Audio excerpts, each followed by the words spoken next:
Hello friends, welcome to Topper's Notes. Today is 22nd of April and today we will be covering the following articles. So the first article is Apprehensions about Criminal Procedure Identification Act. तो recently president का assent मिला है to the criminal procedure identification bill. तो इसके against क्या apprehensions हैं, क्या issues हैं, उनके बारे में एक आर्टिकल है. Next is submarine Vagsheer and its features and capabilities. तो जो वाकशीर सबमरीन है उसके फीचर्स क्या हैं, कैपेबिलिटीज़ क्या हैं, उस पर नेक्स्ट आर्टिकल आया है. Next is India's non basmati rice exports grow by 109% since 2013-14. तो पिछले 2013-14 से इंडिया का जो नॉन बासमती राइस प्रोडक्शन है, जो एक्सपोर्ट है, वो 109% तक बढ़ गया है. गुरु तेग बहादुर जो हैं उनकी लाइफ और उनके लेजेंड पर भी एक न्यूज़ आई है. नेक्स्ट इज सी में इनंडेट मैनी सिटीज़ बाय 2050. तो 2050 तक इंडिया की बहुत सारी कोस्टल सिटीज़ पानी के अंदर सबमर्ज हो जाएगी, इंक्लूडिंग मुंबई, कोची, मैंगलुरु. तो ये सब के बारे में भी एक न्यूज़ है. Procurement of wheat by central and state governments. किस मैकेनिज्म से सेंट्रल और स्टेट गवर्नमेंट्स वीट प्रोक्योर करती है, it is the next news. Next is India builds up forest reserves as China others eye foreign assets. तो India ने अपने forest reserves में बहुत ज़्यादा इंक्रीमेंट किया है और चाइना और दूसरी कंट्रीज़ जो हैं वो फॉरेन एसेट्स पर नज़र डाले हुए हैं. Integrated command and control centres smart cities nerve centre. तो जो स्मार्ट सिटीज़ हैं उनके नर्व सेंटर या उनका जो एक तरीके से न्यूक्लियस है, वो न्यूक्लियस क्या है, integrated command and control centres. तो ये integrated command and control centres आखिर होते क्या हैं, इनका मैकेनिज्म क्या है, ये क्या चीज़ें फैसिलिटेट करते हैं, इस पर न्यूज़ आई है. So now let's start. Submarine Vakshir and its features and capabilities. Vakshir, the sixth submarine of the Project 75 of the Indian Navy, was launched at Matsgaon Dock Limited. It is the last of the Scorpion class submarines made under the Project 75 and can join the Navy fleet within 12 to 18 months after the sea trials. जैसे Project 75 ये government का submarine के लिए एक project था जिसके अंदर we will read about it later. 6 submarines बनने थे. तो ये लास्ट है जो सबमरीन वक्शीर है. तो अब ये इंडियन नेवी को ज्वाइन करेगा. About the project. Project 75 is one of the 2 lines of submarine. दूसरा क्या था, प्रोजेक्ट 75 आई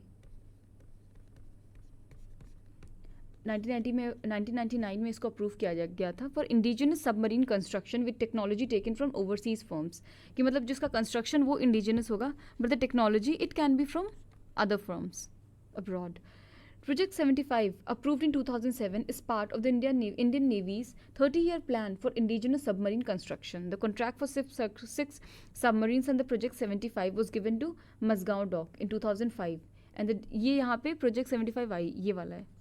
And Project 75 जो अभी हम बात कर रहे हैं. Delivery was to start in 2012, but the project got delayed. P75 के अंदर INS कलवरी, खंडेरी, करंज एंड वेला, ये लास्ट पास्ट फ्यू ईयर्स में ये न्यूज़ में थी, तो ये कमीशन हो गई हैं. वागीर के लिए सी ट्रायल स्टार्ट है एंड वक्शीर जो अभी हम पढ़ रहे हैं वो 6th है. The project envisaged indigenous construction of submarine equipped with the state of the art air independent proposal system. अब ये टेक्नोलॉजीज इनके बारे में डिटेल में नहीं जाना, but you should know at an estimated cost of इतना. It will be the first under the strategic partnership model which was promulgated in 2017 to boost indigenous defense manufacturing. The strategic partnership model allows domestic defense manufacturers to partner with leading foreign defense majors. अब यहाँ पे वही है ना कि indigenous promotion है, but the technology can be shared with some foreign defense majors to produce high-end military platforms to reduce import dependence. Acquisition under the SOP refer to participation of private Indian firms along with the foreign OEM. तो यहाँ पे private participation भी allowed था. Why Vakshir? Vakshir is named after the sandfish, a deep sea predator of the Indian Ocean. The first submarine Vakshir from Russia was commissioned into the Indian Navy on December 26, 1974 and was decommissioned in 1997. The new Vakshir will be officially named at the time of its commission. मतलब ये Vakshir है कि actually ये एक sandfish है Indian Ocean की. So that's why the name. Features. It is a diesel attack submarine. तो just take care of these words कि मतलब जैसे sentences में question में हो सकता है कि it is a nuclear powered submarine. तो यहाँ पे आपको याद रखना है कि ये diesel attack है. designed to perform sea denial as well as access denial warfare. It can do offensive across the spectrum of naval warfare. ये इनका एंटी टॉर्पीडो काउंटर मेजर है. It can carry 18 torpedoes, superior stealth features है. They can take various type of missions such as anti-surface warfare, anti-submarine, intelligence gathering, mine laying, area surveillance etc. तो ये इसके कुछ features हैं major. अभी 30 ये submarine plan था क्या मतलब, और यहाँ पे ये है कि इंडियन सबमरीन की स्ट्रेंथ और बाकी rest of the major countries की, और बेसिकली ये क्योंकि हमारी नेबरिंग कंट्री है. Cabinet Committee on Security in 1999 had approved a 30-year submarine building plan, which included the construction of 24 conventional submarines by 2030 indigenously. A P-75I succeeded P-75, under which 6 diesel-electric attack submarines of the Kalvari class, based on Scorpion class, were built. Third submarine INS Karanj was commissioned in 2021. अब जो ये total 24 submarine है, 6 will be nuclear powered. बाकी सब क्या है, diesel attacked. India has only one nuclear submarine, INS Arihant, at the moment. ये भी star point होगा. INS Arigat, also a nuclear powered ballistic missile submarine, is to be commissioned soon. मतलब एक ये जो process में अभी ये commissioned हुआ नहीं है. INS Chakra, a nuclear submarine which is taken on lease from Russia, is believed to be on its way back to the country of origin. तो ये हमारे पास अभी जो है वो INS अरिहंत ही है. अरिघाट अभी कमीशन होना है और चक्रा वो अभी आना है क्योंकि हमने लीज पे लिया है. अब इसका सिग्निफिकेंस क्या हो सकता है? One of the largest make in India projects defence में, ये one of the largest make in India project है जिसमें हम इंडिजिनियसली बिल्ड तो कर रहे हैं बट टेक्नोलॉजी ट्रांसफर का भी प्रोविजन है, because we are collaborating with the foreign defence majors. Ensure self-reliance. From a strategic perspective, this will help reduce current dependence on imports and gradually ensure greater self-reliance and dependability of supplies from indigenous sources. And to protect Indo-Pacific. This is keeping in mind the rapid increase of the nuclear submarines arsenal by PLA. मतलब जो China की navy है. And to protect the Indo Pacific, because Indo Pacific में India बहुत बड़ा major player है. So we should be having capability to match our neighborhood countries. And since China ये भी अपना जो strings of pearl वाला concept था कि मतलब ये पूरे encircle करना चाहता है इंडिया को, so इंडिया को अपनी जो naval power है उसको बढ़ाना, it's of utmost importance. Unfounded apprehensions about the Criminal Procedure Identification Act. अब ये bill नहीं है, act है because it has got the president's assent. The Criminal Procedure Identification Act 2022 is criticized as unconstitutional and may be subject to misuse. The Act seeks to repeal the Identification of Prisoners Act in 1920, whose scope was limited to recording measurements which include finger impressions and footprint impression of certain convicts and non-convict person. तो ये अभी किसको replace करता है? Identification of Prisoner Act 1920.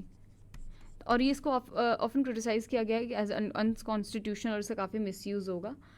So let's see the provisions of the bill. Collection of samples. It allows the police and prison authorities to collect, store, and analyze physical and biological samples, including retina and iris scans.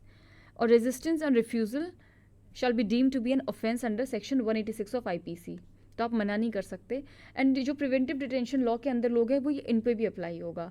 And it authorises taking measurements of convicts and other person for identification and investigation in criminal matter. अब ये जो other person यहाँ पे है, इस act में other person को define नहीं किया गया, तो ये बहुत ही ओपन एंडेड है और इसका बहुत वाइड इंटरप्रिटेशन हो सकता है. Power to record measurement. Police personnel up to the rank of head constable has been authorized to record the measurement. NCRB will be the repository of the physical and biological samples, signature and handwriting data that can be preserved for at least 75 years. NCRB has also been empowered to share the records with any other law enforcement agency. अभी इसको भी criticise किया गया था कि 75 years तक आप कर सकते हो. एक एवरेज इंडियन की जो लाइफ होती है वो 68 to 70 होती है. मीन्स अगर आपने एक बार कोई पिटी भी क्राइम कर लिया and if your data is with NCRB then आपके एंड डे तक ये डेटा गवर्नमेंट के पास ही रहेगा. तो एक इस प्रोविजन को भी क्रिटिसाइज किया गया है. Broader scope. Well, the scope of the measurements of the IPA was limited. IPA क्या, ये 1920 एक्ट जो ये गवर्नमेंट रिप्लेस कर रहा है. The act now includes physical measurements such as finger impression, palm, footprint, photograph, biological samples and their analysis, मतलब ये सब जितने भी हैं, पहले जो स्कोप था आईपीए का वो बहुत ही लिमिटेड था, अब इसको बहुत ब्रॉड कर दिया गया है. It is evident that enlarge scope of measurement in this act is a merger of measurement in IPA. और ये सब जो चीज़ें हैं ना वो ऑलरेडी सीआरपीसी में हैं, जो हमारा क्रिमिनल प्रोसीजर कोड है. तो ये एक्चुअली मतलब कोई नई चीज़ नहीं है, ये बस जो आईपीए और सीआरपीसी इन दोनों के प्रोविजंस को मैच करके कर दिया गया. जो भी लोग क्रिटिसाइज कर रहे हैं कि इतने सारे डेटा ले लिए, पहले तो नहीं था. तो ऐसा नहीं है कि government have introduce something new, it is only a merger of two type of acts. The act does not empower the enforcement agencies additionally, but only expressly provides for various measurements and includes the use of latest scientific techniques. Code of Criminal Procedure 1898 did not have the provision for medical examination of the accused. Law Commission considered the necessity of physical examination of the arrested person for an effective investigation without offending Article 23. मतलब ये जो preventive detention वाली जो law है ना, fundamental right. तो मतलब जो भी करना है वो कॉन्स्टिट्यूशनल ब्रीच करके नहीं करना, और ये लॉ कमीशन की रिपोर्ट नहीं भी कहा था. तो फिर ये जो सीआरपीसी ने सेक्शन 53 इसमें ऐड किया था, फिर लेटर एक amendment was made in the CrPC to provide legal backing to the biological samples on which the medical examination could be conducted. Section 311A was added to provide a specimen signature and handwriting during investigation. तो मतलब CrPC जो भी यहाँ पे जो इसका scope broader किया गया है, तो ये कोड ऑफ क्रिमिनल प्रोसीजर में ये सब था, इवेंचुअली आया था. A settled constitutionality. As early as in 1961, Supreme Court in state of Bombay versus Kathi Kalu, supreme court ने क्या वर्डिंग दी थी कि person in custody giving a specimen handwriting और सिग्नेचर और impression of his thumb, finger, palm और foot to the investigating officer can not be included in the expression to be a witness under article 23. तो similarly जो blood samples for the purpose of the DNA test, taking hair sample, voice sample will not amount to compelling an accused to become a witness against himself, or such samples by themselves are innocuous and do not convey information within personal knowledge. तो जैसे क्योंकि supreme court ऐसा rule ही कर दिया था कि ये मतलब एक्सप्रेशन ये टू बी विटनेस नहीं हो सकता, तो फिर आप यहाँ पे ये प्रोविजन देख लो. Thus, the constitutionality of collecting biological samples or other measurement for facilitating investigation has been settled for long. Only exceptions are scientific technique, जो नार्को एनालिसिस, पोलीग्राफ की मतलब झूठ बोल रहे हैं, और नार्को वाला. सुप्रीम कोर्ट ने Selvi versus state of Karnataka में क्या कहा था कि testimonial compulsions if conducted without consent and thus prohibited under article. अगर विदाउट कंसेंट है तो वो ये आर्टिकल 23 के अंदर कि आप अपने भी केस में विटनेस नहीं हो सकते, ये सब जो है ना प्रोविजन आर्टिकल 23 का. These tests do not fall under the scope of expression such other tests in explanation. Since the Act does not lay down any specific scientific test for the analysis of biological samples, taking any sample or measurement for the sake of identification or comparison would not automatically violate any constitutional provision. Validity of any new scientific technique to be applied in future would need to be tested on the touchstone of permissible restrictions on fundamental right. No harm is likely. Most offences punishable with imprisonment of to 1 year are non-cognizable. अब ये होता है ना cognizable, non cognizable, एक bailable होता है, एक non bailable होता है, तो ये मेजर डिफरेंस होता है. Otherwise in a simple cognizable offence to arrest may become necessary to clear the road and prevent a continuing offence, no biological samples would be required normally to facilitate investigation. बस physical measurement चाहिए होता है. Further not only has the जो section 41 of the CRPC है, that has put limitations on arrest in cognizable offences punishable with imprisonment up to 7 years, but the act also makes a non obligatory provision for giving biological samples in such cases. Records of juvenile. Though the Act does not explicitly bar taking measurement of juvenile, the provision of the Special Act, Juvenile Justice Act, regarding destruction of record of conviction under the Act should apply. कि मतलब government ने बोला कि 75, तो उसको at least juvenile के case में 10 कर सकते थे, ये यहाँ पे बोला गया. The legislature purposely avoid the word arrest in the entire Juvenile Justice Act. Of FIR is to be written only in heinous cases. In other cases, juvenile are produced before the Juvenile Justice Board along with a general daily diary report and social background. However, it would have been prudent to add a provision in the Act for juveniles for clarity and allay the doubt. Similarly, that records of the juvenile are required to be erased. The period of storage of measurement of adults could have been conveniently reduced in 10 years. Because the probability of any person committing a crime after 80 years is negligible. Record. The Act does not maintain the compulsory recording of all measurements of all type of offences. The measurement shall be taken if so required and may be prescribed by government. Purpose is to help the enforcement agencies in the prevention and detection of crime. Then CRB will store, process and preserve whatever data is collected by the states and UT. Crimes and criminal tracking network and system data have only helped enforcement agencies across state in matching missing persons with found persons and unidentified. अब data रहेगा तो मान लो कोई missing person है, unidentified bodies है, तो वो detect करने में enforcement agencies की हेल्प करेगा. Biological sample of an accused person is required during investigation for comparison with seized body fluids and blood from the scene of crime to establish linkage. Signature and handwriting are taken for comparison with those on disputed or forged documents. Fingerprints are unique in nature. Latest chance finger impression lifted from the scene of crime are admitted as clinching evidence in a court of law to establish the presence of the accused. Access to biometrics collected by UIDAI has been refused by enforcement agencies on the pretext of technology issue and strict provisions of the concerning law. The matter is pending with the Delhi High Court and Supreme Court. अब bill का significance क्या है? Making use of modern techniques, क्योंकि अभी मैंने बोला कि जो प्रोविजंस है वो कुछ नए नहीं है, वो CRPC और IPA के प्रोविजंस का ही मर्जर है, बट ये है modern methods.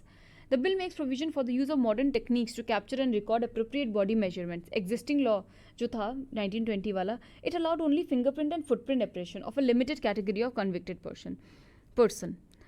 Help investing agencies. The bill seeks to expand the ambit of person whose measurement can be taken, as this will help the investigating agencies to gather sufficient legally admissible evidence and establish the crime of the accused person.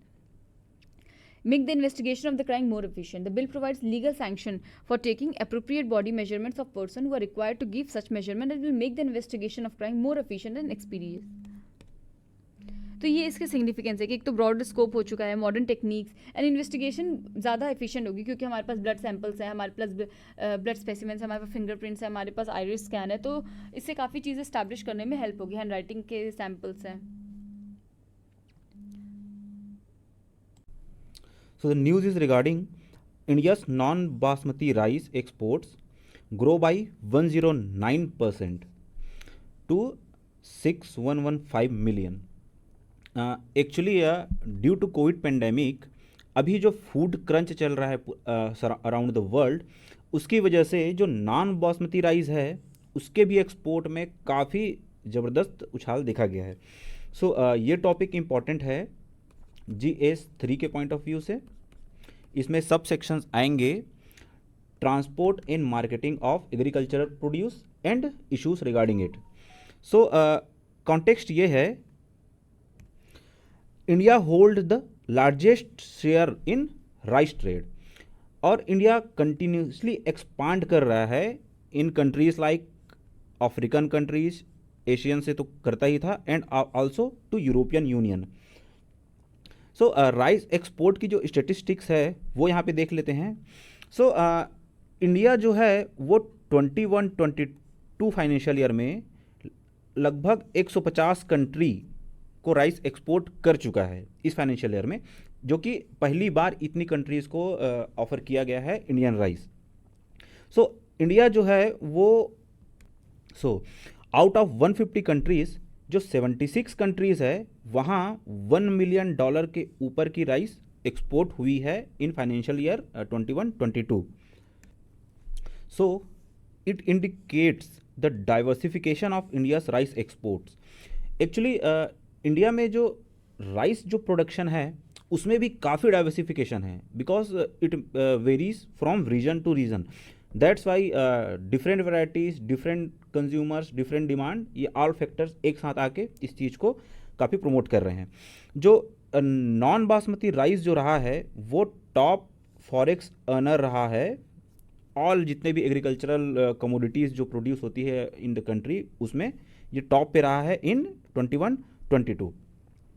Actually जो non basmati rice का export है वो जब अगर हम देखें financial year 13-14 में तो वो थी लगभग $2925 मिलियन, जो कि अब लास्ट ईयर के फाइनेंशियल ईयर में वो हो चुकी है 6115 मिलियन, जो काफ़ी सिग्निफिकेंट जंप है. 2019-20 का अगर डेटा देखें तो ये लगभग $2000 मिलियन के आसपास थी. वही लास्ट फाइनेंशियल ईयर की बात करें, लास्ट 2021 वाली, तो वो लगभग $4799 मिलियन के आसपास थी. यहाँ पे आप कुछ स्टैटिस्टिक्स देख सकते हैं जिसमें basmati rice and non basmati rice को इंडिकेट किया गया है. ये जो डार्क ब्लू है ये नॉन बासमती राइस का एक्सपोर्ट्स है और ये जो लाइट ब्लू है ये बासमती राइस का एक्सपोर्ट्स है।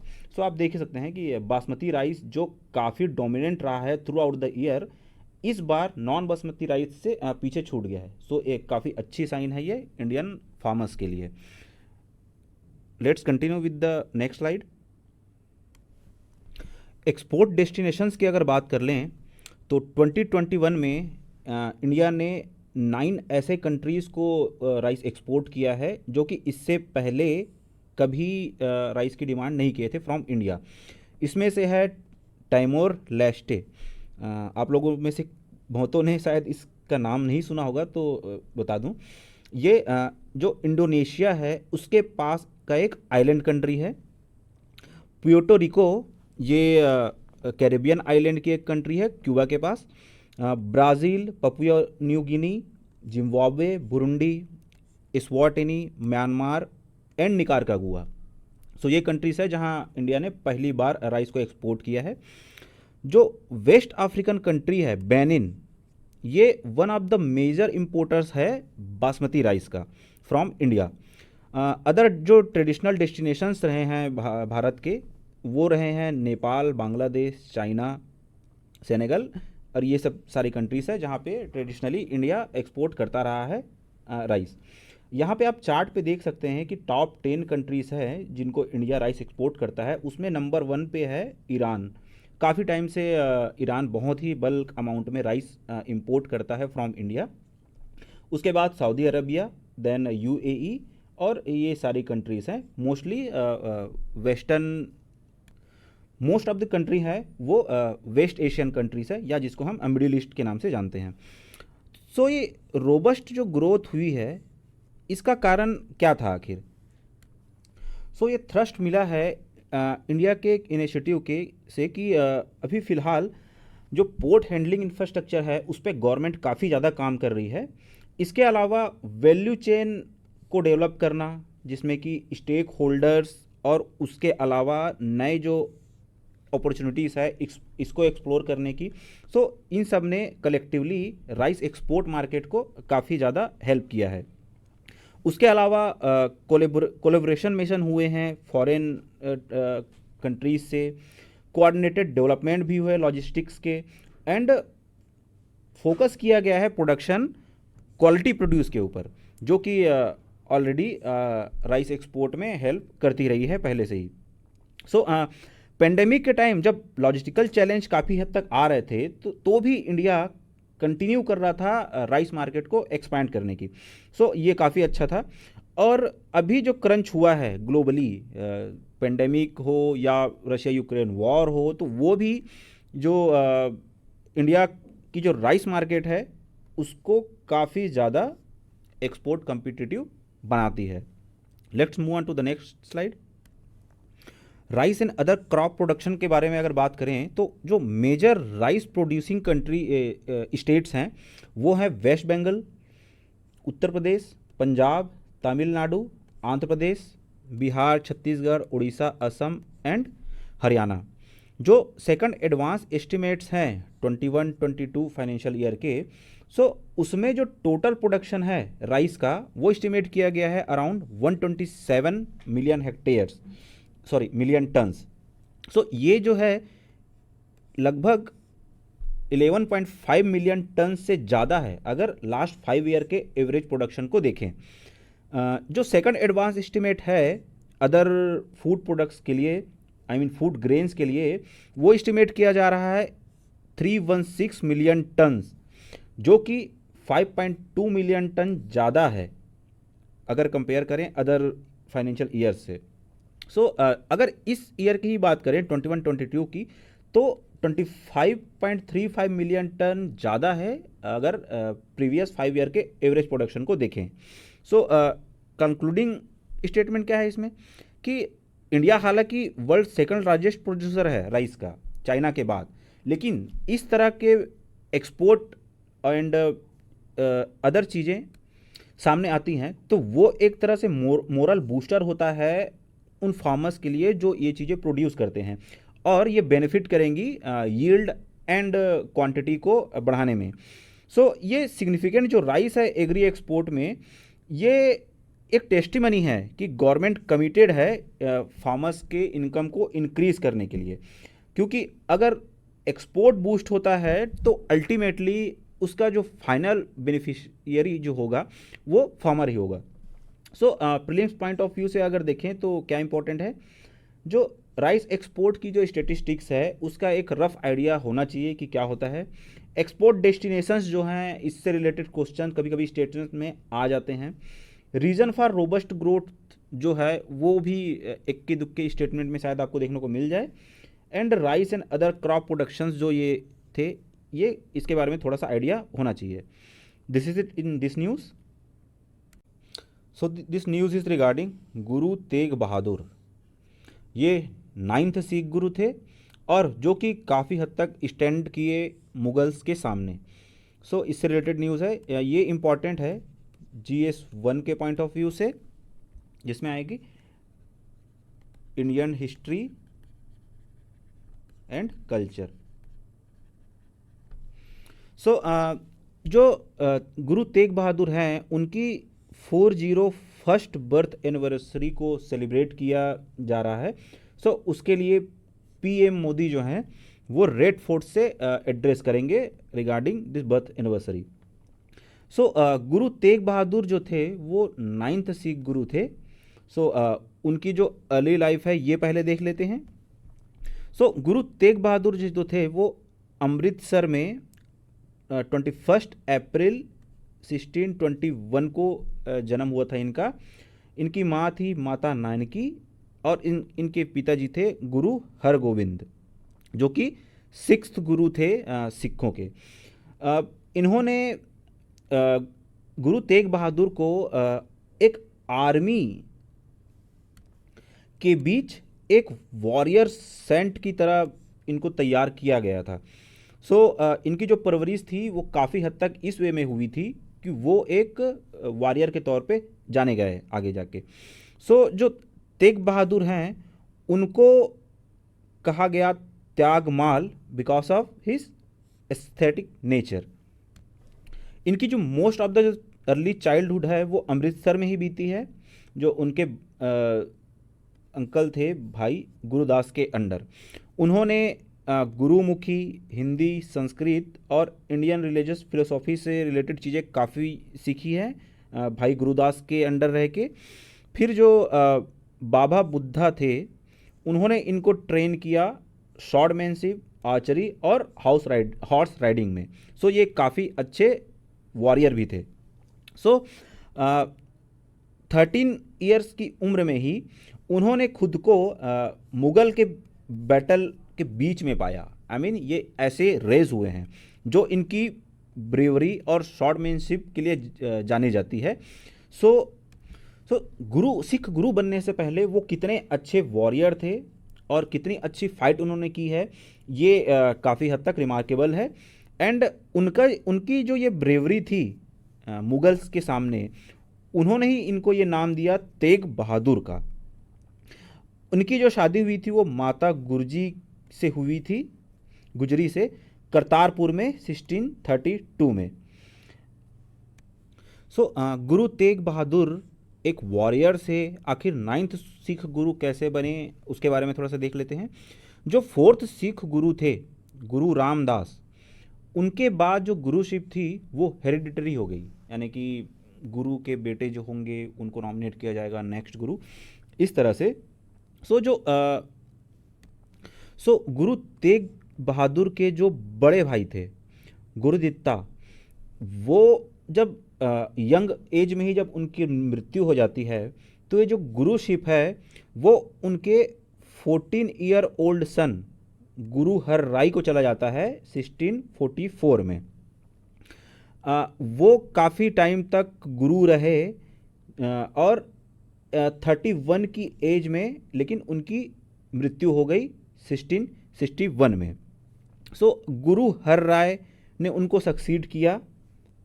गुरु हर राय के 5 ईयर ओल्ड सन गुरु हर किशन ने उनकी मृत्यु के बाद उनको सक्सीड किया, लेकिन उनकी भी मृत्यु हो गई 1664 में जब वो 8 साल की उम्र के आसपास थे। सो जब उनसे पूछा गया कि उनके सक्सेसर कौन होंगे, तो उन्होंने बाबा बकाला यानी कि जो उनके ग्रैंड अंकल थे उनका नाम लिया था। जो गुरु तेग बहादुर थे उन्होंने एक भोरा, जिसको बेसमेंट, जो एक बेसमेंट होता है जहाँ पे मेडिटेशन किया जाता है, वो उन्होंने बकाला में अपने घर पे ये बिल्ड किया था। सो ये जो भोरास होते हैं यानी कि वो जो बेसमेंट होता है फॉर मेडिटेशन, ये एक तरह का एंशेंट फॉर्म होता है साउंड प्रूफ कमरे बनाने के, जिसमें काफ़ी इवन टेम्परेचर एंड एटमॉस्फेयर ऐसा मिलता है कि काफ़ी परफेक्ट होता है फॉर मेडिटेशन। पर सिंस जो गुरु हरकिशन थे उन्होंने डायरेक्टली गुरु तेग बहादुर का नाम मेंशन नहीं किया था, सो कई ऐसे क्लेम करने वाले आए जो चाहते थे कि उनको नेक्स्ट सिख गुरु बनाया गया है। लेकिन गुरु तेग बहादुर को ये नेम किया गया ऐसे गुरु। सो जैसे ही उनको गुरु नेम किया गया उसके थोड़े दो टाइम बाद ही वो किरतारपुर साहिब कॉरिडोर, जिसके बारे में आपने रिसेंटली पढ़ा होगा, वहाँ वो मूव कर गए थे। गुरु तेग बहादुर की जो टाइम लाइन है, एक्चुअली उस वक्त जो एम्परर थे वो मुग़ल एम्परर औरंगजेब थे, और ये काफ़ी ही एक ज़्यादा डिमिनर टाइम था क्योंकि लोगों को कन्वर्ट किया जा रहा था इन मुस्लिम। एक्चुअली ये कन्वर्जन होता था थ्रू गवर्नमेंट ऑर्डर और कोएर्शन के थ्रू। जैसे अगर कोई पीपल चार्ज हुआ है किसी क्राइम या मिसडिमिनर में, तो उनको पार्डन तभी मिलता था जब वो खुद को मुस्लिम में कन्वर्ट कर ले। सो इस तरह से कन्वर्जन का प्रोसेस उस वक्त स्टार्ट हो गया था। गुरु तेग बहादुर जो काफ़ी एक्सटेंसिवली ट्रेवल कर रहे थे मालवा एंड माझा के रीजन में, वो पहली बार इस कॉन्फ्लिक्ट में आए जब वो थ्रू आउट एक्सटेंसिव ट्रेवलिंग कर रहे थे।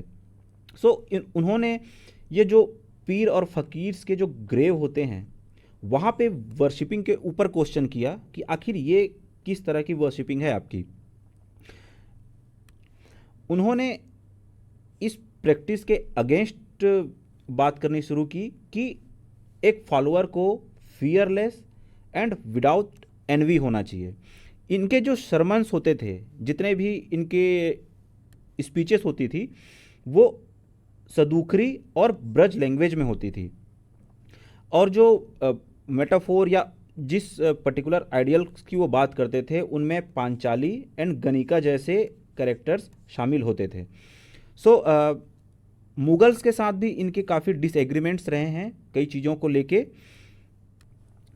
सो जैसे जैसे इनकी मैसेज स्प्रेड होना शुरू हुई थ्रू आउट द कंट्री, तो ये इनको फैब्रिकेटेड चार्जेस के तहत कि ये सरमन के नाम पे लोगों से, गांव वालों से रेवेन्यू लेते हैं, तो इनको दिल्ली ले जाया गया।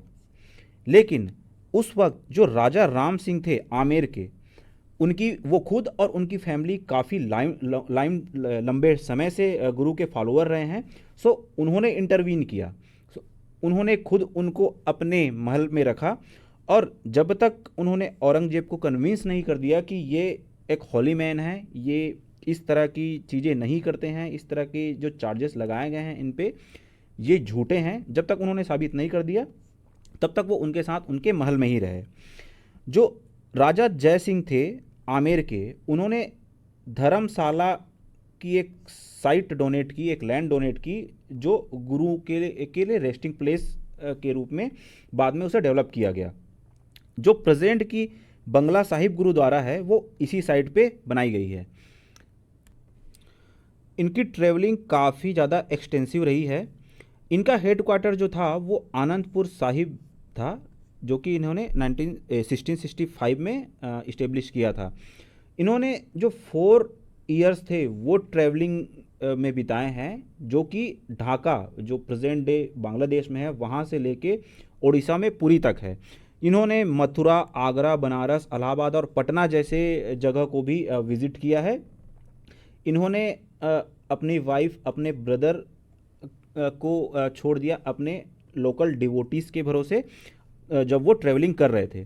इसी बीच गुरु गोविंद सिंह जी का जन्म होता है, जो कि बाद में 10वें धर्म गुरु बने इनके। पटना में 1666 में। जब गुरु वापस आ रहे थे ढाका से, तो राजा राम सिंह हैं, इन्होंने इनको बीच में रिक्वेस्ट किया कि जो अहोम किंग हैं उनके साथ एक ट्रूस के लिए आप उनको कन्विंस करें, और उस पीस अकॉर्ड को कमोमोरेट करने के लिए गुरु द्वारा धुबरी साहिब को ब्रह्मपुत्र रिवर के किनारे एक तरह का स्मारक जैसे बनाया गया। गुरु को गुवाहाटी कामाख्या टेम्पल में भी उनका सम्मान किया गया।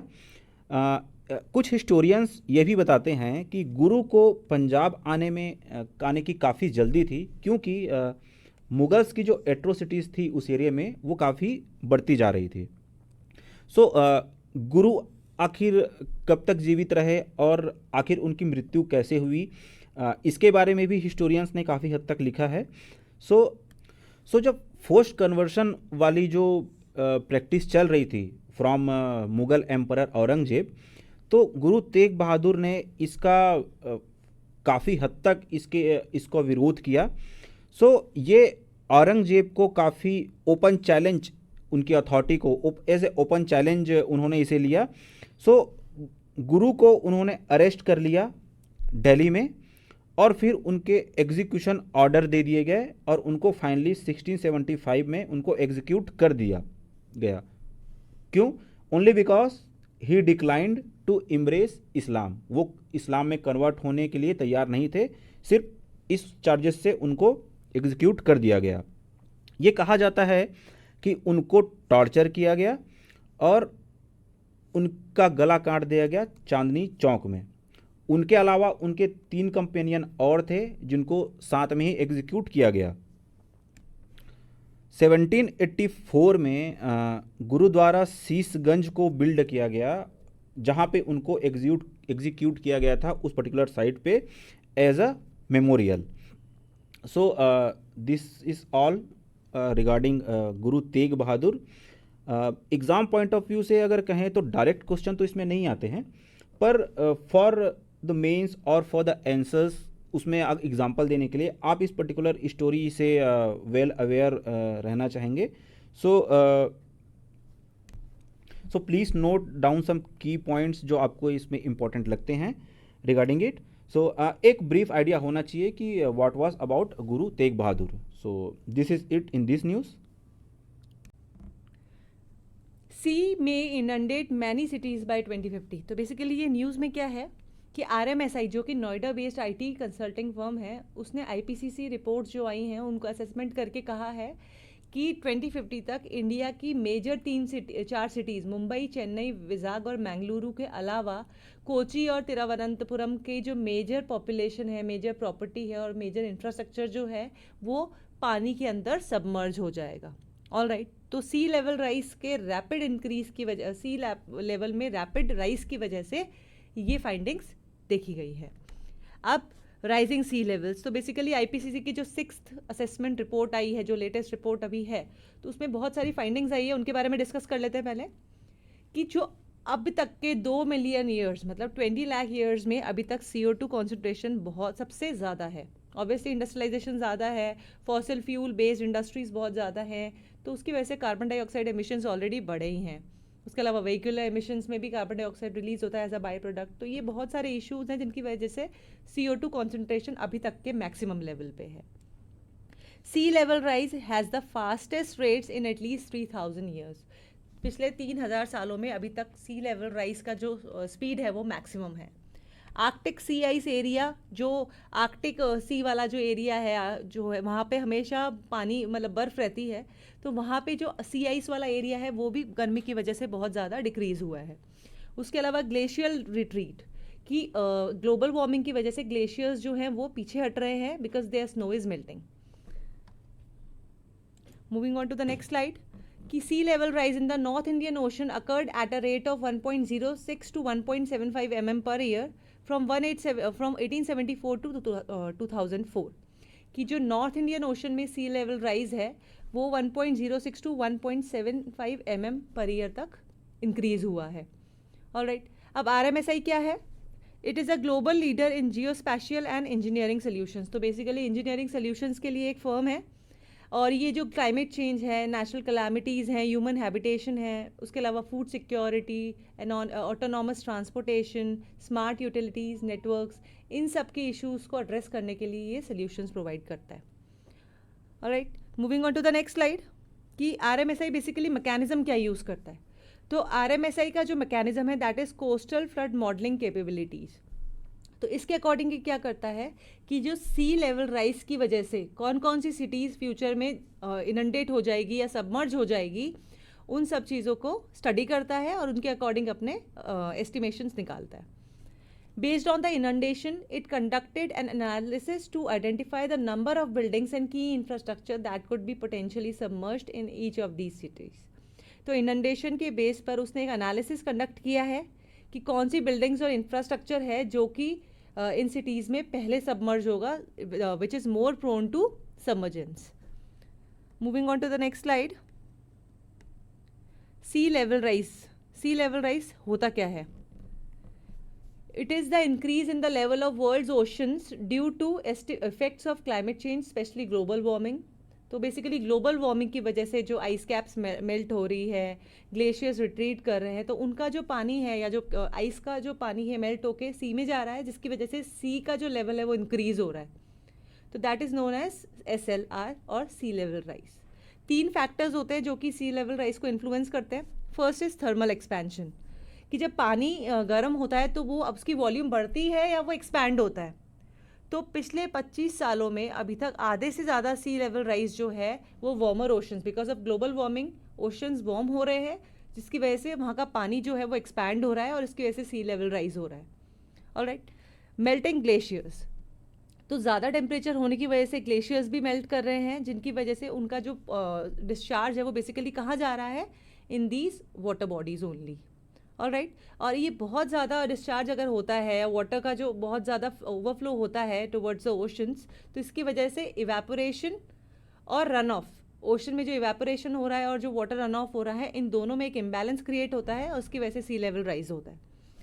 Loss of Greenland and Antarctic ice sheets, तो बेसिकली क्या है कि इंक्रीज्ड हीट की वजह से कि जो आइस शीट्स है अंटार्कटिका और ग्रीनलैंड में वो बहुत जल्दी मेल्ट हो रही है और उनका जो वाटर है वो बेसिकली सी में जा रहा है। तो ये ओवरऑल ऑल इन ऑल 3 तरह के ऑप्शन फैक्टर्स जो हैं ये आपस में इंटरकनेक्टेड ही हैं। Sea level is primarily measured using tide stations and satellite laser altimeters. तो टाइड स्टेशंस और सैटेलाइट लेज़र ऑल्टीमीटर्स ये बेसिकली इन अपैरेटस के यूज़ से सी लेवल राइज को मेजर किया जाता है। Now what is the rate of sea level rise, कि ग्लोबल लेवल पे और रीजनल लेवल पे सी लेवल राइज का रेट एक्चुअली है क्या? तो जो the average global sea level rise has been 8.9 inches between 1880 and 2015। तो 1880 से लेकर 2015 अप्रॉक्सीमेटली 135 ईयर्स के बीच में सी लेवल जो है, एवरेज ग्लोबल सी लेवल जो है वो 8.9 इंचेस तक बढ़ गया है। IPCC की जो रिपोर्ट है, the special report on the ocean and cryosphere in a changing climate, जो कि 2019 में आई थी, उसमें भी यही चीज़ें देखी गई है कि ओशंस, ग्लेशियर्स, आइस डिपॉजिट्स जो हैं उन सब में ग्लोबल वार्मिंग की वजह से कितना इफेक्ट हो रहा है और आइस कितना स्पीडली मेल्ट हो रही है। रीजनल रेट क्या है सी लेवल राइज की? तो बेसिकली हर एक रीजन के अकॉर्डिंग सी लेवल राइज का जो रेट है वो अलग अलग है।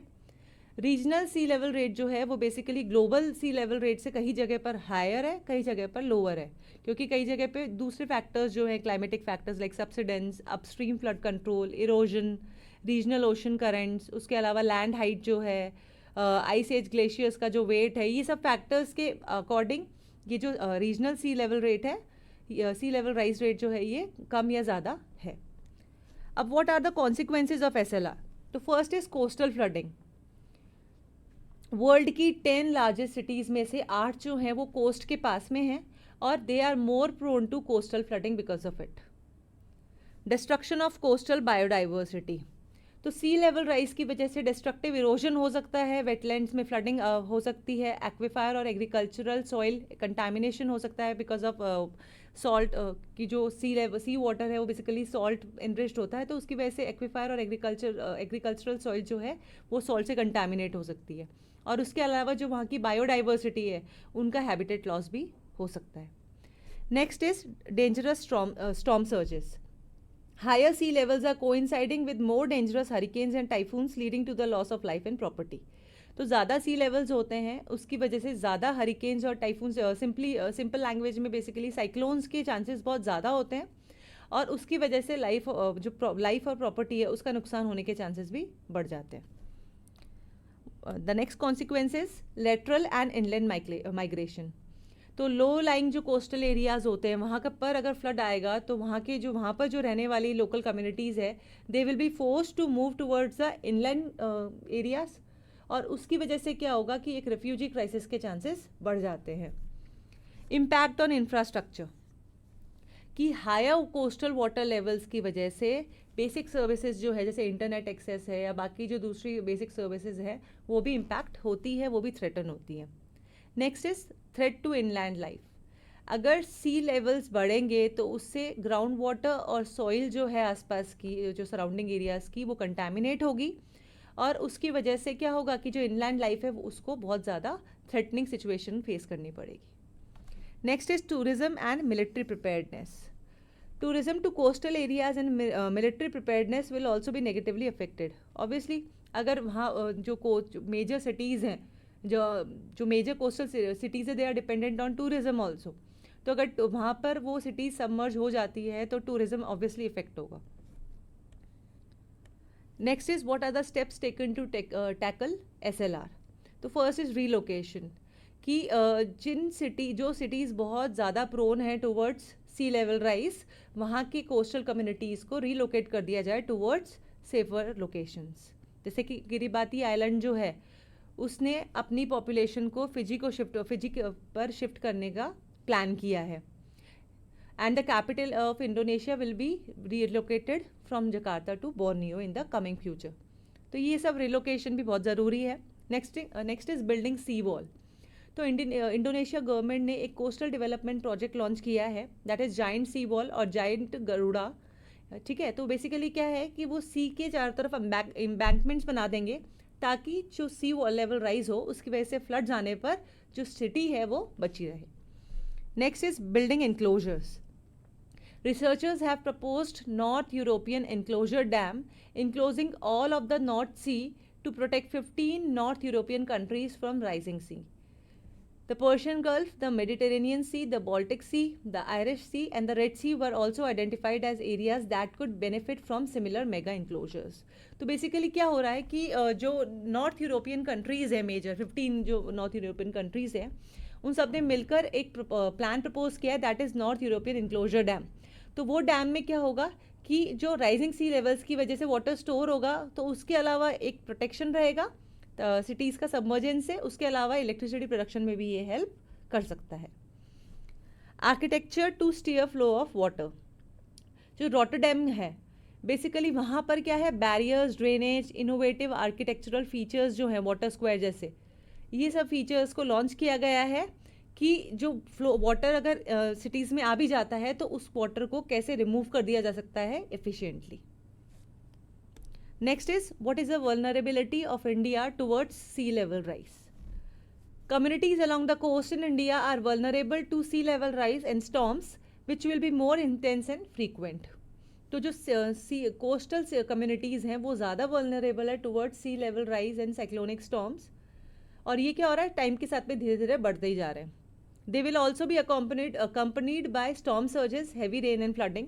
तो ये साइक्लोनिक स्टॉर्म्स जो हैं उसके अलावा storm surges, heavy rain, flooding, ये सब इशूज़ भी धीरे धीरे बढ़ रहे हैं। Even the 0.1 metre to 0.2 metre rise expected along India in the next few decades can cause frequent coastal flooding. एक माइनर सा इंक्रीज है 0.1 मीटर टू 0.2 मीटर राइज, इसकी वजह से रेगुलर कोस्टल फ्लडिंग के इश्यूज फ्यूचर में इंडिया फेस करेगा।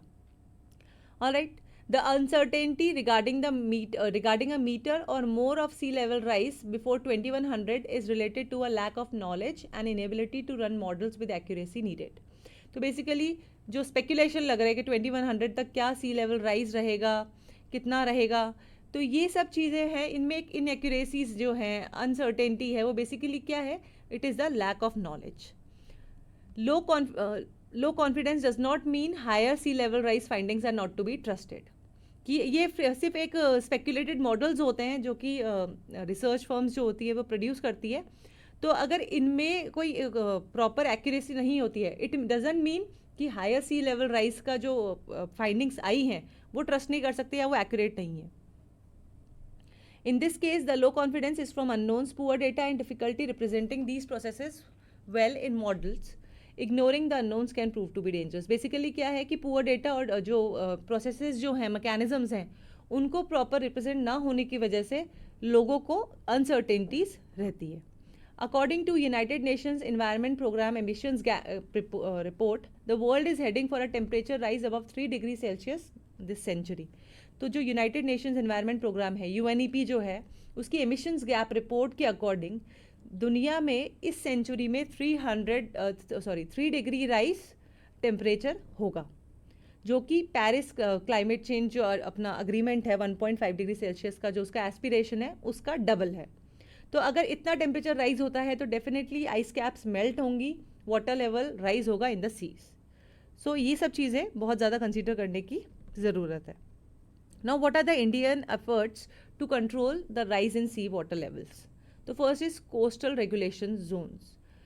तो इसमें क्या है कि the coastal areas of seas, bays, creeks, rivers and backwaters which get influenced by tides up to 500 meter from high tide line and the land between the low tide line and high tide line were declared as a coastal regulation zone in 1991. तो basically क्या है कि जो coastal area से 500 metre तक का area होता है, जहाँ पर की टाइड्स के आने की फ्रिक्वेंसी ज़्यादा होती है, वो कोस्टल रेगुलेशन जोन के अंतर्गत आता है सिंस 1991. ऑलराइट, तो ये रेगुलेशन जोन्स किस लिए बने हैं, ताकि सी लेवल राइज की वजह से जो फ्रीक्वेंट फ्लडिंग हो उससे कोस्टल कम्युनिटीज़ को बचाया जा सके. Next is national action plan on climate change. ये 2008 में लॉन्च किया गया था प्राइम मिनिस्टर्स काउंसिल द्वारा. इसका काम क्या है कि क्लाइमेट चेंज जो है उसके प्रति लोगों को अवेयर करना, और उसके अलावा अलग अलग जो एजेंसीज़ है गवर्नमेंट की, उसके अलावा साइंटिस्ट्स हैं, इंडस्ट्री है, और जो दूसरी वल्नरेबल कम्युनिटीज़ हैं, इन सब को अवेयर करना कि क्या स्टेप्स लिए जा सकते हैं in order to counter this sea level rise. तो ये मेजर एफर्ट्स थे इंडिया के. And this is all in this news. Moving on to the next. Next is procurement of wheat by central and state governments. तो अभी फ़िलहाल wheat का procurement चल रहा है. बेसिक जो फार्मर्स हैं उनसे जो सरकार है वो वीट प्रोक्योर कर रही है. तो सेंटर तो क्या करता है, मिनिमम सपोर्ट प्राइस डिक्लेयर करता है before harvesting for the farmers, और जब हार्वेस्ट हो जाती है क्रॉप तो उसके बाद में उस प्राइस पर फार्मर्स से सेंटर वीट प्रोक्योर कर लेता है. जो स्टेट्स होते हैं वो दो अलग अलग सिस्टम्स के बेस पर अपना वीट प्रोक्योर करते हैं. तो फर्स्ट इज सेंट्रलाइज्ड वन. तो सेंट्रलाइज में क्या होता है, बेसिकली सेंट्रलाइज प्रोसेस जो है उसे नॉन डिसेंट्रलाइज प्रोक्योरमेंट सिस्टम भी बोला जाता है, और नेक्स्ट इज डिसेंट्रलाइज्ड जिसे डीसीपी बोला जाता है. तो ये दोनों के बारे में हम आगे डिस्कस करेंगे. अभी गवर्नमेंट किन प्रोसीजर्स से वीट प्रोक्योर करते हैं उसके बारे में डिस्कस कर लेते हैं. तो पहला है सेंट्रलाइज्ड वन. तो उसमें क्या है कि एफसीआई जो है, फूड कॉरपोरेशन ऑफ इंडिया, वो डायरेक्टली या स्टेट गवर्नमेंट एजेंसीज की हेल्प से जो फार्मर्स हैं उनसे वीट प्रोक्योर करती है, परचेज सेंटर से वीट प्रोक्योर करती है, और बेसिकली अलग अलग पैरामीटर्स पे उस वीट की क्वालिटी डिफाइन होती है according to moisture, lustre, if the wheat is broken और it is shrivelled etcetera. Punjab Haryana की बात करें अगर, तो फार्मर्स जो हैं वो सेंट्रल एजेंसी को या स्टेट एजेंसीज को अरहतियास की हेल्प से, जो कमीशन एजेंट्स होते हैं, जो बिचौलिए होते हैं, मीडिएटर्स होते हैं, उनकी हेल्प से फार्मर्स अपना क्रॉप सेल करते हैं. ऑलराइट, स्टेट एजेंसीज ने जो वीट प्रोक्योर किया है उसे एफसीआई को दे दिया जाता है for storage and transportation to consuming states. जिन स्टेट्स में इसको ट्रांसपोर्ट करना है उस सब चीज़ों को फैसिलिटेट करने के लिए जो स्टेट्स होते हैं वो उस वीट को फूड कॉरपोरेशन ऑफ इंडिया को दे देते हैं. फिर एफसीआई जो फूड कॉरपोरेशन ऑफ इंडिया है, जो कि वीट प्रोक्योरमेंट की सेंट्रल नोडल एजेंसी है, वो स्टेट एजेंसीज को जितना वीट प्रोक्योर किया है उसका प्राइस पे कर देती है. ऑलराइट, तो this is the centralised system. Now coming to the decentralised one. तो इसमें ये लेट 1990s में इसको लाया गया था और इसका क्या एम था, to promote local procurement and save the transportation cost and time. Alright, तो क्या होता है इसमें कि जो स्टेट गवर्नमेंट्स और उसकी एजेंसीज होती है वही क्या करते हैं, वीट को प्रोक्योर करते हैं, स्टोर करते हैं एंड जो लोग हैं उनको डिस्ट्रीब्यूट करते हैं। ऑलराइट, और ये बेसिकली सेंटर का जो एलोकेशन है, टारगेटेड पब्लिक डिस्ट्रीब्यूशन सिस्टम, उसके बिल्कुल अलग होता है ये। And the excess stocks procured by the state and its agencies are handed over to the FCI for central pool. जितना डिस्ट्रीब्यूट करना है उतना तो स्टेट गवर्नमेंट एजेंसीज डिस्ट्रीब्यूट कर देती है, जो बच जाता है उसको वे FCI को दे देती है to store in the central pool. Alright, जो बफर क्रिएट होता है इमरजेंसीज के लिए, उसमें FCI इसको फिर एक्स्ट्रा जो बच जाता है उसको स्टोर कर लेती है। The expenditure incurred by the state government on the procurement, storage and distribution of stocks under the decentralize system are reimbursed by the centre. तो बेसिकली जो स्टेट गवर्नमेंट ने जो एक्सपेंडिचर किया है on the procurement, storage and distribution of wheat, वो basically क्या होता है कि वो जो एक्सपेंडिचर है उसको सेंट्रल गवर्नमेंट स्टेट गवर्नमेंट को पे कर देती है। उसके अलावा MSP पे करने के अलावा जो गवर्नमेंट है वो हार्वेस्टिंग, रबी क्रॉप की हार्वेस्टिंग से पहले MSP डिक्लेयर करती है, और वो किस बेसिस पे डिक्लेयर करती है, according to the recommendations of CACP, that is commission for agricultural cost and prices. तो इसके जो रिकमेंडेशन है उसकी बेसिस पर जो गवर्नमेंट होती है, सेंट्रल गवर्नमेंट, वो MSP को डिसाइड करती है। उसके अलावा जो सेंट्रल गवर्नमेंट होती है वो जो अरहतिया, जो मीडिएटर्स हैं, उनके कमीशन भी रिएम्बर्स करती है। जो एडमिनिस्ट्रेटिव चार्जेस होते हैं, मंडी लेबर चार्जेस होते हैं, transportation charges, custody and maintenance charges, interest charges और गनी बैक कॉस्ट और जो बाकी दूसरे टैक्सेस होते हैं, इन सब की प्राइजेस भी सेंटर ही चुकाती है। The cost of excess stocks handed over to FCI is reimbursed to the state government or agencies as per center's policy. तो जो FCI को जो एक्स्ट्रा वीट स्टेट गवर्नमेंट या स्टेट एजेंसीज देती है, उसका जो कॉस्ट है वो स्टेट गवर्नमेंट को सेंटर की पॉलिसी के अकॉर्डिंग मिल जाता है। Procurement agencies ensure that the stocks brought to mandis are purchased as per the specification fixed by the government and farmers are not compelled to sell their crops below MSP. Procurement agencies जिनके through wheat को farmer से collect किया जाता है, वो ये ensure करती है कि जो स्टॉक्स आ रहे हैं मंडीज़ में वो गवर्नमेंट के नॉर्म्स के अकॉर्डिंग ही परचेज़ किए जाए और फार्मर्स को फोर्स नहीं किया जाए कि वो MSP से नीचे अपना वीट या अपना जो प्रोड्यूस है वो बेचें। ऑलराइट, लेकिन अगर फार्मर को MSP से बेटर प्राइस मिल रही है फ्रॉम एनी प्राइवेट प्लेयर, तो वो इस केस में अपना प्रोड्यूस आराम से बेच सकते हैं to the private person. Moving on to the next slide. From how many states is wheat procured for the central pool? जो FCI का central pool है for exigency, उसके लिए कितने स्टेट से वीट प्रोक्योर किया जाता है उसकी बात हो रही है। तो इसमें बाकी और एस्पेक्ट्स भी हम देखेंगे। The main purpose of procuring for the central pool is ensuring MSP as well as the country's food security by making food available to the weaker sections at affordable prices. तो central pool के लिए जो procurement हो रहा है वो basically क्या process होता है कि MSP को इंश्योर करना है, मिनिमम सपोर्ट प्राइस जो मिल रहा फार्मर्स को मिल जाए, उनकी जो प्रोड्यूस है वो वेस्ट ना जाए, और उसके अलावा कंट्री की फूड सिक्योरिटी जो है, हर एक पर्सन के पास में दोनों टाइम प्रॉपर खाना हो, उस चीज़ को इंश्योर करने के लिए जो सेंट्रल पूल है वो बनाया जाता है। 15 states on the procurement list for the central pool, but the contribution from 7 of the states are negligible. तो बेसिकली 15 स्टेट्स हैं जो कि सेंट्रल पूल के लिए अपना वीट कंट्रीब्यूट करते हैं, लेकिन उनमें से जो 7 स्टेट्स हैं उनका कंट्रीब्यूशन बिल्कुल नल है या निग्लिजिबल है। तो मेजर जो कंट्रीब्यूटर्स हैं उनमें आता है पंजाब, हरियाणा, मध्य प्रदेश, उत्तर प्रदेश एंड राजस्थान। तो ये जो 5 स्टेट्स है they are the major contributors to the central pool. Last season की बात करें अगर, तो बिहार ने भी कुछ लिमिट तक अपना जो कंट्रीब्यूशन है वो इंक्रीज़ किया था। 2011 से 2021 में जो सेंट्रल पूल का प्रोक्योरमेंट है वो टोटल वीट प्रोडक्शन का 25 to 40% है। The procurement has also doubled in the past 1 decade as 22.5 million tons of wheat was procured in 2011 and 43.3 million in 2021. जो पिछले 10 सालों में जो प्रोक्योरमेंट का अमाउंट है वो भी बहुत ज़्यादा बढ़ा है। 2011 में 22.5 मिलियन टन वीट प्रोक्योर किया गया था, जबकि 2021 में ये अमाउंट लगभग डबल हो गया, that is 43.3 million. Alright, procurement scale against the total wheat production of procurement scale against the total wheat production in India.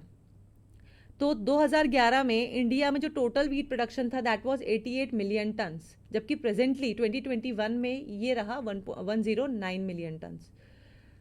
तो अप्रॉक्सीमेटली 20 मिलियन टन्स का इंक्रीमेंट इन 10 सालों में हुआ है in the produce, and the government procurement was 26% and around 40% in 2011 and 2021 respectively. 2011 में 88 million turns का 26% government procurement का part था, जबकि जो 109 मिलियन टन्स 2021 में प्रोड्यूस हुआ है उसका 40% गवर्नमेंट प्रोक्योरमेंट का पार्ट था। तो मतलब गवर्नमेंट प्रोक्योरमेंट भी बढ़ा है एज वेल एज प्रोडक्शन भी इंक्रीज हुआ है। The procured grain is used for export purposes, the public distribution system and maintaining a particular stock for an emergency period. तो जो ये एक्स्ट्रा ग्रेन जो प्रोक्योर करती है एफसीआई और गवर्नमेंट एंटिटीज़, इसको अलग अलग पर्पसेस के लिए यूज़ किया जाता है। For example to export to different countries, public distribution system के लिए, और उसके अलावा इमरजेंसी में अगर ड्रॉट आ जाए, पैमान आ जाए या फिर और कोई दूसरी सिचुएशन हो जाए तो उसमें स्टॉक मेंटेन करने के लिए इस प्रोक्योर्ड ग्रेन का यूज़ किया जाता है। जो बचा हुआ 60%, 40% तो गवर्नमेंट ने प्रोक्योर कर लिया, 60% जो है वो बेकरी इंडस्ट्री और दूसरे जो वीट रिलेटेड बिजनेसेस हैं उसमें कंट्रीब्यूट करके चले जाते हैं। कुछ हद तक जो प्रोड्यूस है वो फार्मर्स अपने पास रखते हैं फॉर सेल्फ सब्सिस्टेंस और self consumption. Now, what is the share of wheat contribution of various states to the central pool? 2020 के अलावा पंजाब जो है वो सबसे बड़ा कंट्रीब्यूटर रहा है सेंट्रल पूल में, 2020 में नहीं था। The state has increased its contribution from 102.09 lakh tons in 2011 to 132.22 lakh tons in 2021। तो स्टेट ने भी अपना कंट्रीब्यूशन बहुत ज़्यादा इंक्रीज़ किया है। हरियाणा ने अपना कंट्रीब्यूशन 84.9 लाख टन्स इंक्रीज़ कर दिया है टिल 2021। मध्य प्रदेश की बात करें तो मध्य प्रदेश का कंट्रीब्यूशन है 129.42 लाख टन्स, और अभी उत्तर प्रदेश की अगर हम बात करते हैं तो उसका कंट्रीब्यूशन इंक्रीज़ हुआ है 56.41 लाख टन्स पे, और राजस्थान 23.40 लाख टन्स।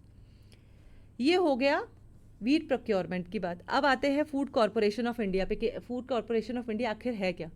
तो ये एक स्टैट्यूटरी बॉडी है जिसे 1965 में सेटअप किया गया था under the food corporations act 1964। It was established against the backdrop of major shortage of grains specially wheat. तो 1965 के टाइम पे क्या हुआ था कि पॉलिटिकल इंस्टेबिलिटी भी थी, उसके अलावा बाकी फैक्टर्स की वजह से शॉर्टेज हो गया था ग्रेन्स का, स्पेशली वीट का। तो उसके बैकड्रॉप में फूड कॉरपोरेशन ऑफ इंडिया को इस्टेब्लिश किया गया था 1965 में। इसी के साथ में commission for agricultural cost and prices that is CSCP को भी इस्टेब्लिश किया गया था, ताकि फार्मर्स से जब गवर्नमेंट वीट प्रोक्योर करे तो उसके लिए उन फार्मर्स को रेम्यूनरेटिव प्राइजेस या फिर अट्रैक्टिव प्राइजेस मिल सके। It has the primary duty to undertake purchase, store, transport, distribute and sell food grains. तो इसका काम क्या है कि फार्मर्स से वीट को परचेज करना, उसको स्टोर करना, उसको डिस्ट्रीब्यूशन सेंटर्स तक पहुंचाना या ट्रांसपोर्ट करना, उसके अलावा फूड ग्रेन्स और दूसरे फूड स्टफ्स को भी सेल करना। Now what are the objectives of FCI? तो पहला, जैसे कि रेम्यूनरेटिव प्राइसेस टू फार्मर्स, कि फार्मर्स को उनकी प्रोड्यूस के लिए अट्रैक्टिव प्राइसेस प्रोवाइड करना। उसके अलावा to help in transforming the crisis management oriented food security into a stable security system, कि जो क्राइसिस मैनेजमेंट से ओरिएंटेड फूड सिक्योरिटी है उसको एक स्टेबल सिक्योरिटी सिस्टम में ट्रांसफॉर्म करना, ताकि फूड ग्रेन्स हर टाइम पे हर एक पर्सन के लिए अवेलेबल हो और कोई भी भूखा ना सोए। Ensuring food security of the nation by maintaining satisfactory level of operational buffer stocks of food grains, food security को इंश्योर करना।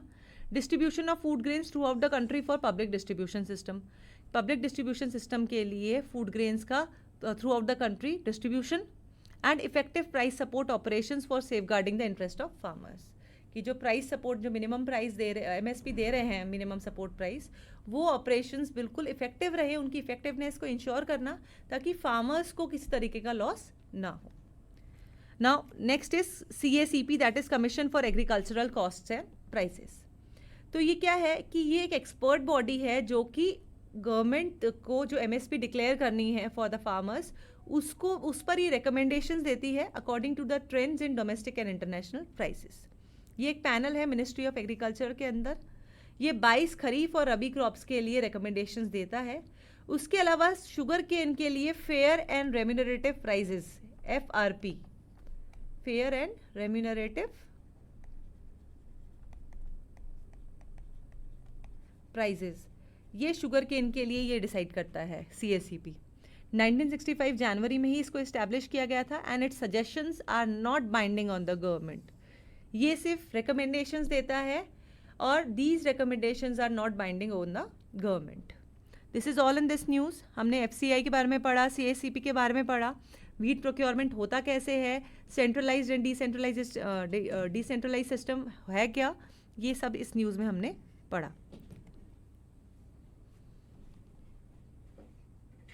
Moving on to the next. So news is regarding India focuses on building forex reserve, जबकि China और जो other countries है वो focus करते हैं foreign asset बनाने में.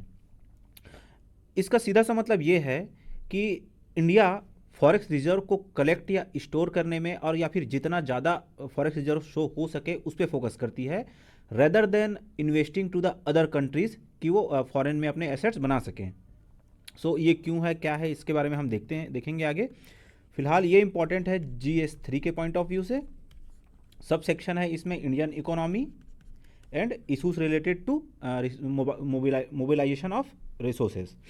सो कॉन्टेक्स्ट ये है कि जैसे इंडिया और स्विट्ज़रलैंड जैसी कंट्रीज़ है, ये फॉरेन रिजर्व या फॉरेन करेंसी जो है उसको एक्यूमुलेट करने पे फोकस करते हैं, ना कि अदर कंट्रीज़ में एसेट बनाने के, इन्वेस्ट करने के या फिर वहाँ एक सोर्स ऑफ इनकम या कैपिटल जनरेट करने की कोशिश करते हैं. सो वो क्यों है? क्योंकि जब आपकी करेंसी किसी फॉरेन स्टेट में जाके, फॉरेन कंट्री में जाके पर्टिकुलर कोई एसेट्स बनाती है या इन्वेस्टमेंट करती है, तो डोमेस्टिक करेंसी क्या है, उससे एप्रिशिएट होता है. डोमेस्टिक करेंसी का एप्रिशिएट होना हो सकता है कंट्री के मोरल के लिए बहुत अच्छा हो, लोगों के लिए अच्छा हो, लेकिन वो ट्रेड के लिए बहुत ही ख़राब होता है, क्योंकि ट्रेड कॉम्पिटिटिवनेस जो होता है वो करेंसी एप्रिसिएशन से कम हो जाता है. क्रेडिट स्विस के एक रिपोर्ट के अनुसार जो ग्लोबल फॉरेक्स रिजर्व है, यानी दुनिया भर में वेरियस कंट्रीज़ के पास जो फॉरेक्स रिजर्व होते हैं परसेंटेज ऑफ GDP, वो कम हुए हैं 15.4% से बिलो 14% इन लास्ट 6 ईयर्स. और इसमें से 2 साल तो आप कोविड का ही ईयर मान लीजिए. लेकिन जो ट्रेंड था, जैसे 1999 में जो फॉरेक्स रिजर्व था थ्रू आउट द वर्ल्ड वो 2 ट्रिलियन था, जो कि 2014 में बढ़ के हो गया था 12 ट्रिलियन, जो कि काफ़ी अच्छा ग्रोथ था for accumulation of forex reserve. पर ये स्टैग्नेंट हो गया है 2014 के बाद से ही. सो जान लेते हैं कि आखिर फॉरेक्स रिजर्व क्या है और ये क्या क्या चीज़ों को कलेक्टिवली फॉरेक्स रिजर्व बोला जाता है. सो फॉरेन एक्सचेंज रिजर्व, जिसको फॉरेक्स रिजर्व शॉर्ट में बोला जाता है, वो होता है फॉरेन करेंसीज, जिसमें होता है डॉलर, यूरो, येन, इस टाइप की करेंसीज. उसमें गोल्ड रिजर्व भी होता है, ट्रेजरी बिल्स भी होता है और अदर गवर्नमेंट सिक्योरिटीज़ भी होता है, जो कि गवर्नमेंट के सेंट्रल बैंक या उनकी मॉनेटरी अथॉरिटी के पास रिजर्व होती है.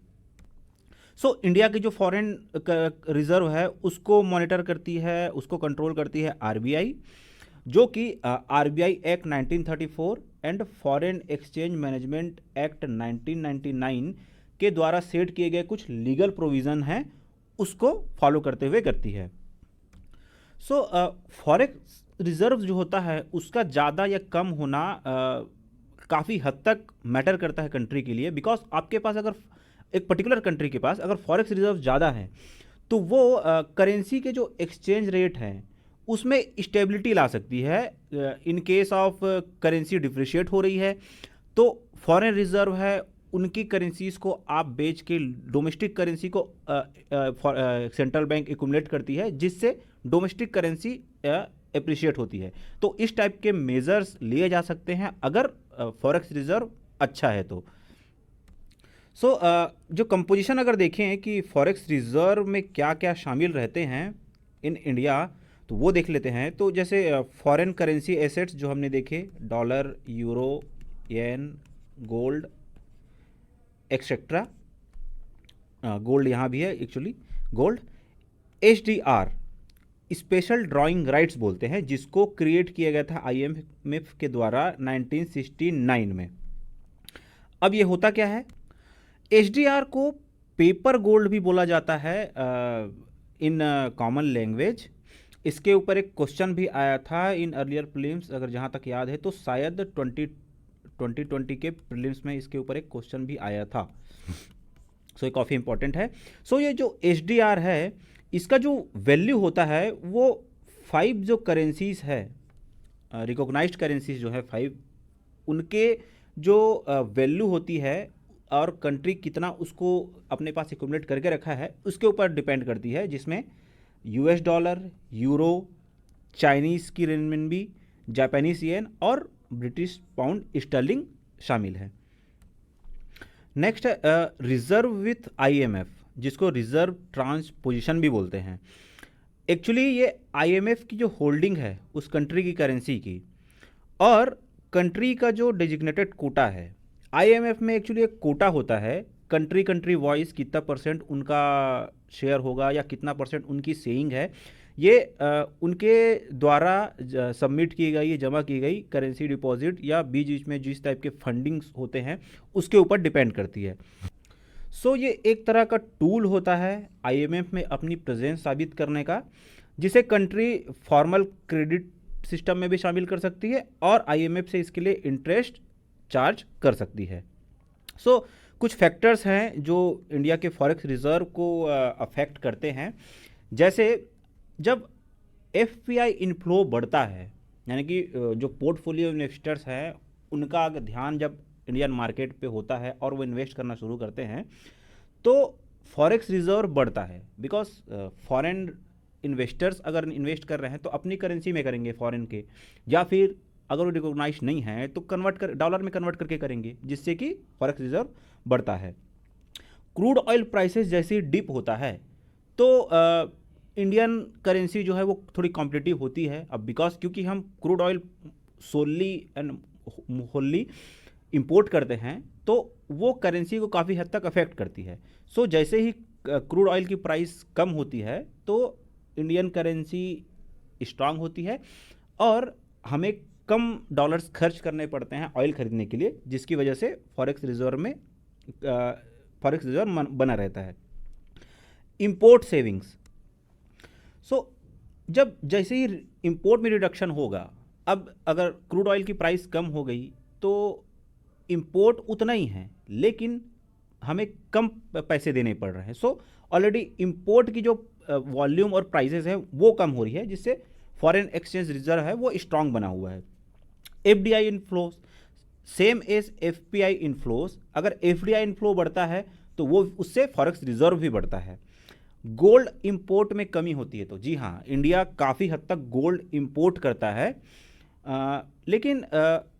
लेकिन इसमें कैच ये भी है कि इंडिया गोल्ड एंड सिल्वर के जो ऑर्नामेंट्स जो बने हुए होते हैं उसको एक्सपोर्ट भी करता है, लेकिन उसके लिए गोल्ड पहले इंपोर्ट करना पड़ता है और जिसकी वजह से जो फॉरेक्स रिजर्व है उसमें काफ़ी हद तक कमी आती है।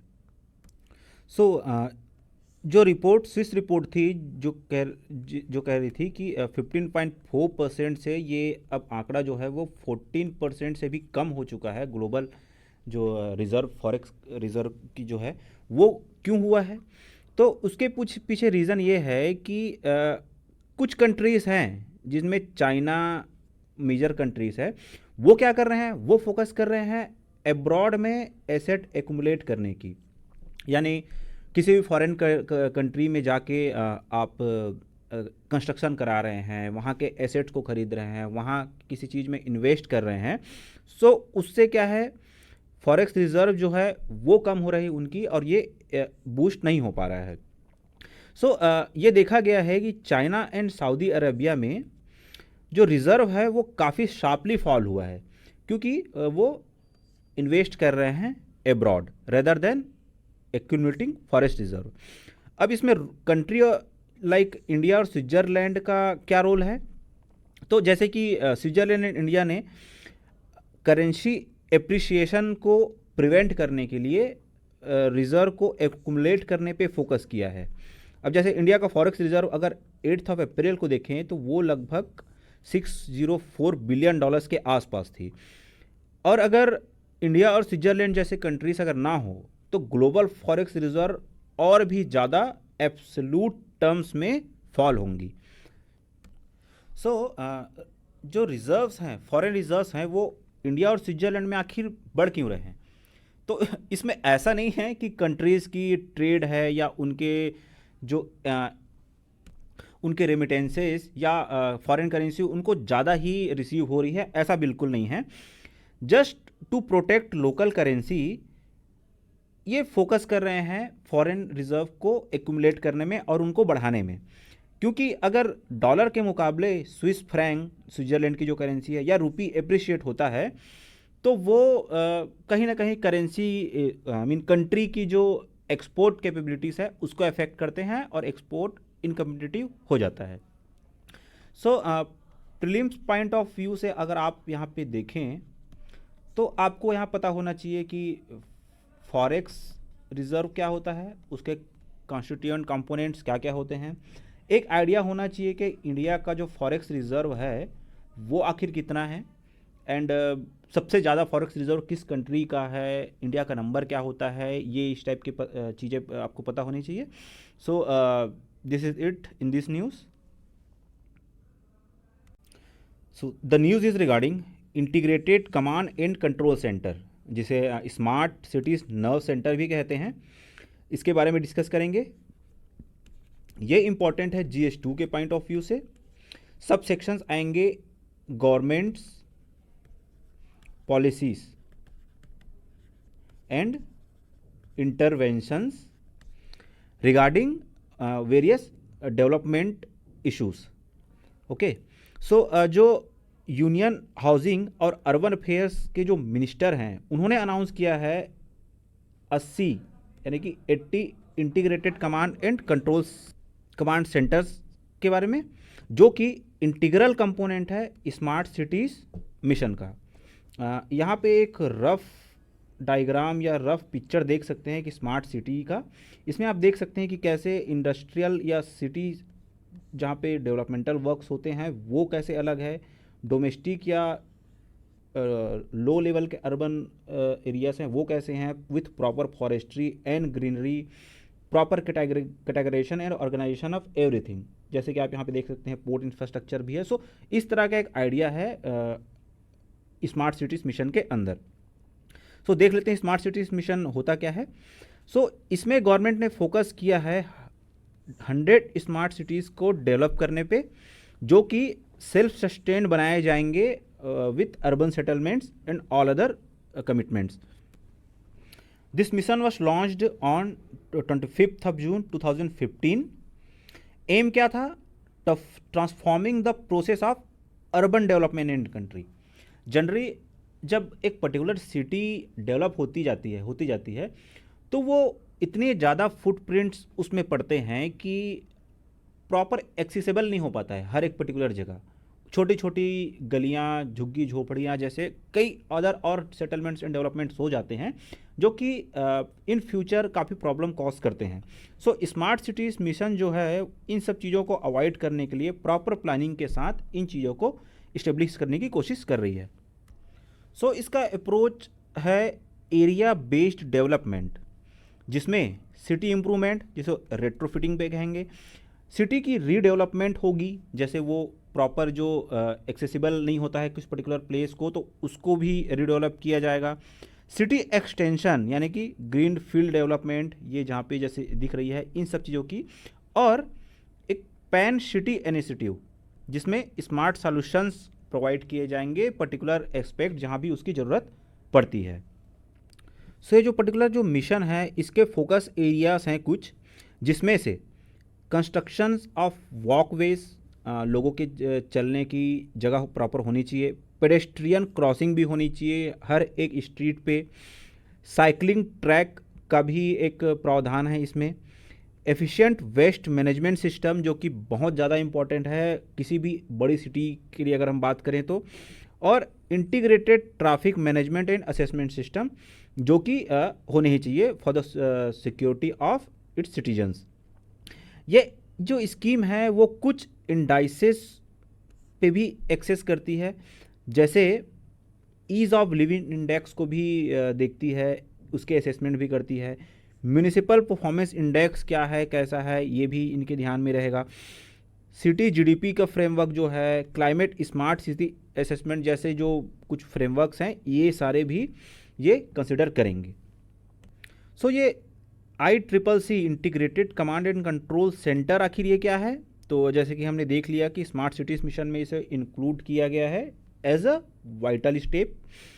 ये क्या करेगी, ये इनेबल करेगी अथॉरिटीज़ को to monitor status of various amenities in real time.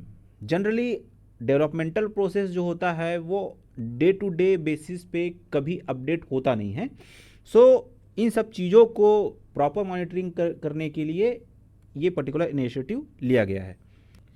Earlier इसे सिर्फ water and power supply, sanitation, traffic movement, integrated building management, city connectivity, internet infrastructure जैसी चीज़ों को मॉनिटर करने के लिए इस्टेब्लिश किया गया था। लेकिन जैसे कि चीज़ें इवॉल्व होती चली गई वैसे ही अदर भी कंपोनेंट्स आए और अदर पैरामीटर्स आए जिसके तहत ये चीज़ों को कमांड एंड कंट्रोल करेगी। ICCC को लिंक्ड किया गया है CCTNS, ये क्या है, crime and criminal tracking network के साथ ही under the ministry of home affairs. जो ICCC है वो एक्ट करता है as a nerve centre for operations and various managements, क्योंकि ये काफ़ी complex and large pool of जो डेटा है उसको एग्रीवेट लेवल पे प्रोसेस करती है ताकि चीज़ों को प्रॉपरली मॉनिटर किया जा सके। सो ये एक नोडल पॉइंट की तरह ही एक्ट करेगी जो सभी ऑनलाइन डेटा और इंफॉर्मेशन की अवेलेबिलिटी इंश्योर करेगी फॉर स्मार्ट सर्विसेज जो कि एक स्मार्ट सिटी में होने चाहिए, जैसे कि LED स्ट्रीट लाइटनिंग का क्या कंडीशन है, CCTV सर्विलेंस कैमरा फंक्शनल है कि नहीं है, एयर क्वालिटी सेंसर काम कर रहे हैं कि नहीं कर रहे हैं, प्रॉपर चीज़ें बता रहे हैं कि नहीं बता रहे हैं, इन सब चीज़ों को लेके। सो ये स्मार्ट सिटी मिशन का आखिर प्रेजेंट स्टेटस क्या है, इसको तो अनाउंस किया गया था तो 2015 में। जो इसकी इनिशियल डेडलाइन थी वो 2021 थी, किसके लिए, जो स्टार्ट के 20 स्मार्ट सिटीज़ जिनको सेलेक्ट किया गया है इस फेज़ 1 के लिए, उसके लिए आउट ऑफ 100 सेलेक्टेड। लेकिन क्योंकि जो पहली 20 सिटीज़ हैं उनको 2016 से 2018 तक सेलेक्ट किया गया है, तो इसकी डेडलाइन को 5 साल बढ़ा दिया गया है। और नीति आयोग का भी रिकमेंडेशन था जिसकी वजह से जो ये शुरू की जो 20 सिटीज़ का जो टाइमलाइन है उसको एक्सटेंड करके 2023 तक कर दिया गया है। और वैसे पेंडेमिक की वजह से भी कुछ डिलेस हुए थे, वो भी एक रीज़न था।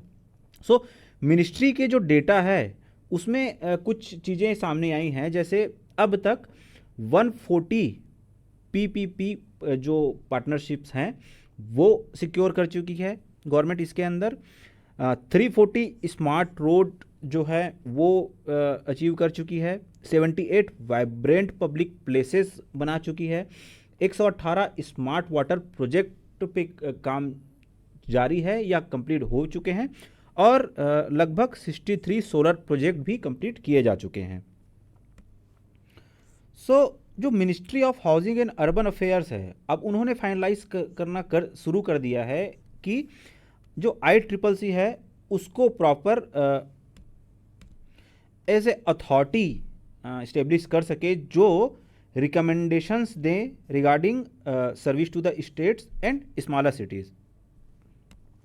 मिनिस्ट्री का एम ये भी है कि आईसीसी जो मॉडल है इसके तहत कुछ पायलट प्रोजेक्ट्स चलाए जाएं across 6 major states like Uttar Pradesh, Maharashtra, Karnataka, Madhya Pradesh, Rajasthan and Tamil Nadu. So delays हुए हैं इस मिशन पे, इस पर्टिकुलर इनिशिएटिव पे, लेकिन काम जोरों से चल रहा है because this is very important for the country. So prelim point of view से अगर देखें तो यहाँ पे पता होना चाहिए रिगार्डिंग स्मार्ट सिटीज़ मिशन, और ये पता होना चाहिए कि फर्स्ट फेज़ में 20 स्मार्ट सिटीज़ को ही डेवलप किया जाएगा। और ये जो ICCC है, integrated command and control centre, ये काफ़ी एक नया टर्म है। सो इसके बारे में थोड़ा सा पता होना चाहिए। ये चीज़ें आप यहाँ पे देख सकते हैं for quick revision. So this is it for this news.